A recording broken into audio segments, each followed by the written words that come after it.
Xbox Series X doing groundbreaking things, some of which will save you some cash. Let's get into it.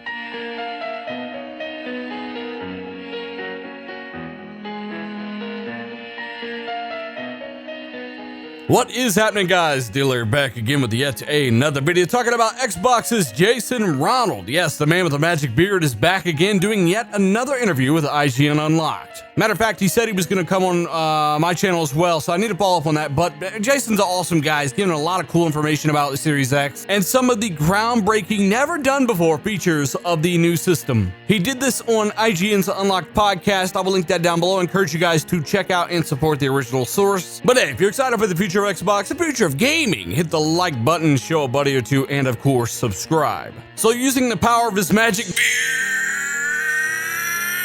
he teleports into the IGN Unlocked podcast, gives us a little bit of perspective, some information on some of the groundbreaking things the Xbox Series X is actually doing. Now, first and foremost, you've got to acknowledge the fact that some developers are going to be able to charge for patches on games. Apparently, that mandate has been rolled back, unfortunately, but what Microsoft have done instead is insulate themselves from the critique. This was brought up in a party by my buddy Randall Thor, and it made perfect sense. Obviously, Microsoft are making sure you know that they are not charging you to upgrade your games to the Xbox Series X versions of those games. They are not incentivizing that from third parties either. And while they do cover a lot of other things in this interview, this is something I really want to get across to people. The fact that they're talking about it, they've named it Smart Delivery, is because they know Sony are actually doing this a lot more so than they are. Sony are charging you for more patches, etc. They know they have the advantage in this department, therefore they are going to focus on it a little bit. Just like they did with those locked CPU, GPU frequencies the day before Sony's specs reveal. These guys are very crafty, very smart. You guys are just out here messaging all the awesome new benefits of Series X as the generational transition approaches. So where does Smart Delivery come in, and how do you sell it in with publishing partners as well? I mean, yes, it's optional, but you've got plenty of people on board. So, you know, there's the money stuff to sort through with that. So kind of walk me through the origin story of it. Sure. So Smart Delivery actually started really early in the program because one of the things that we really thought about is how do we make it as easy as possible for players to move forward to the next generation? And, you know, early on, we had established out of the gate that we were really committed to compatibility and we wanted to make sure that all your games move forward with you. But we also knew that developers would go back and remaster or optimize their titles to take full advantage of the full power of Xbox Series X.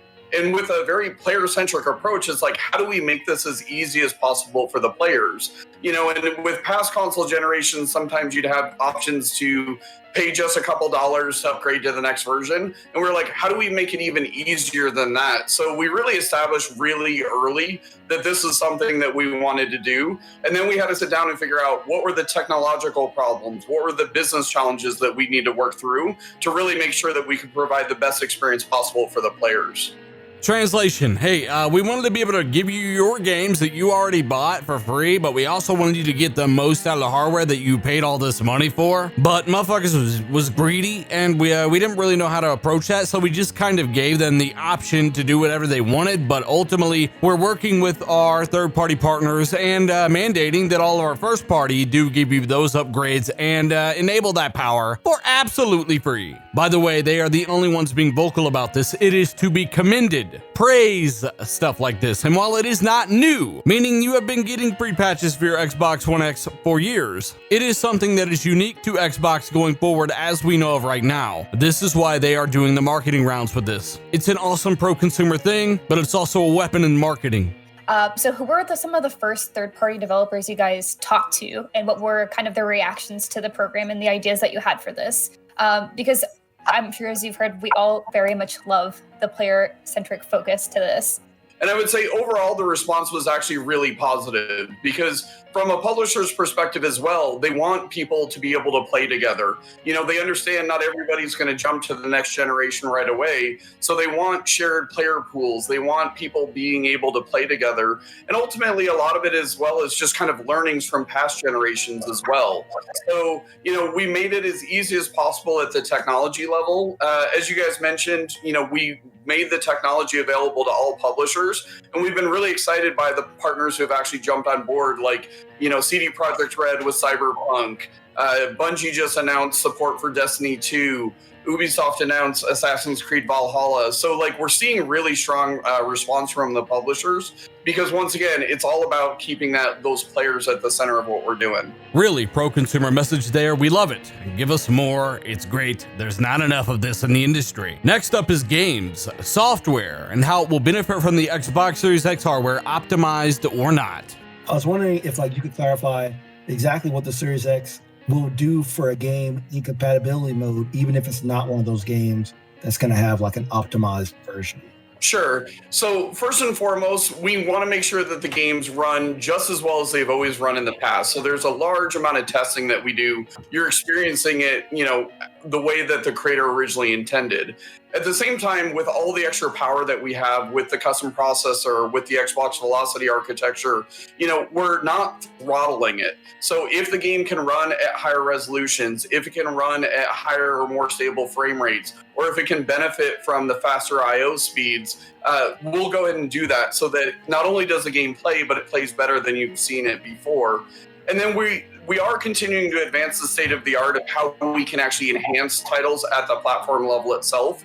With Xbox One X, we developed a whole series of new techniques, one such as the Hutchie method, which allowed us to kind of increase the native resolution of the title without actually making changes directly to the title.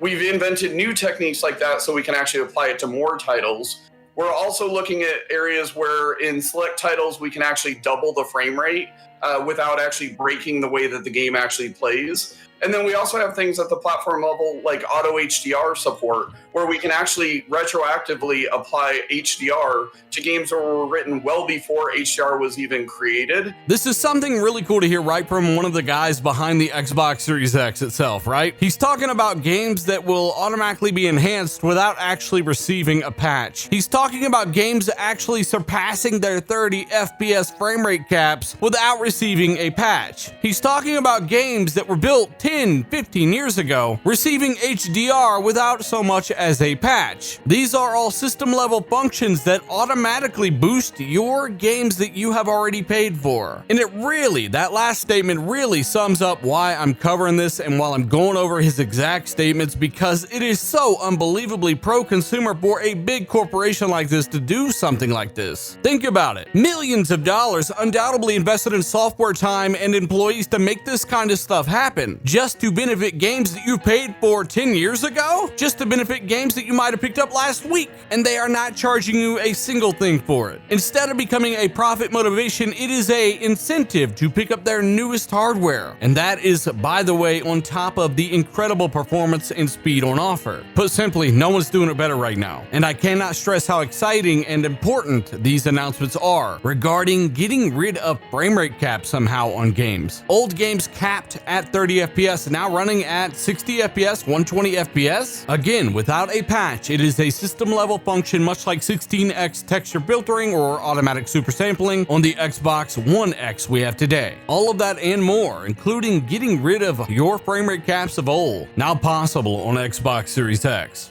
Is it going to stream the Series X version to me via xCloud? I'm just sort of curious if and how xCloud fits into this, because I know it's a big piece of the next gen puzzle for you guys. Yeah, we'll have a lot more information to share about exactly how xCloud funnels into the overall ecosystem. But I'll say strategically, the way that we think about it is really about how do we deliver this great gaming content that we all know and love to as many players as possible. So from a game developer's perspective, the same capabilities that you have on Xbox Series X will be the same capabilities that they'll have in the cloud. The same development tools that we provide to developers are the same development tools you use for the cloud.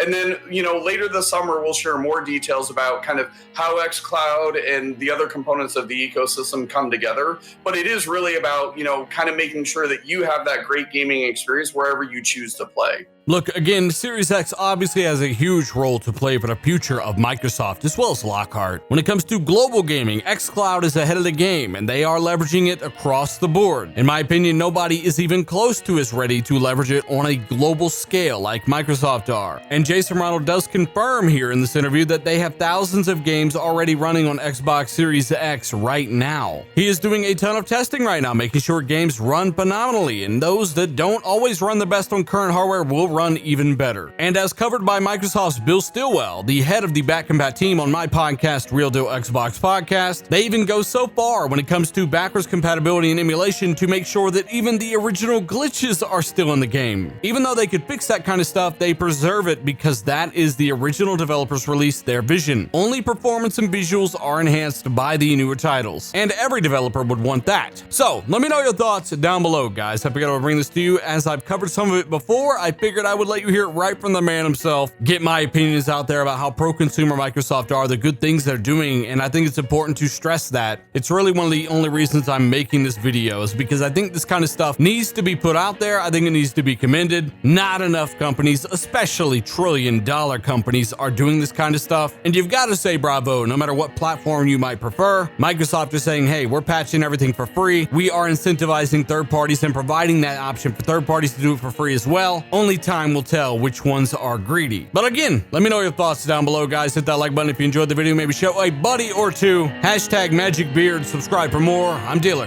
I'm out.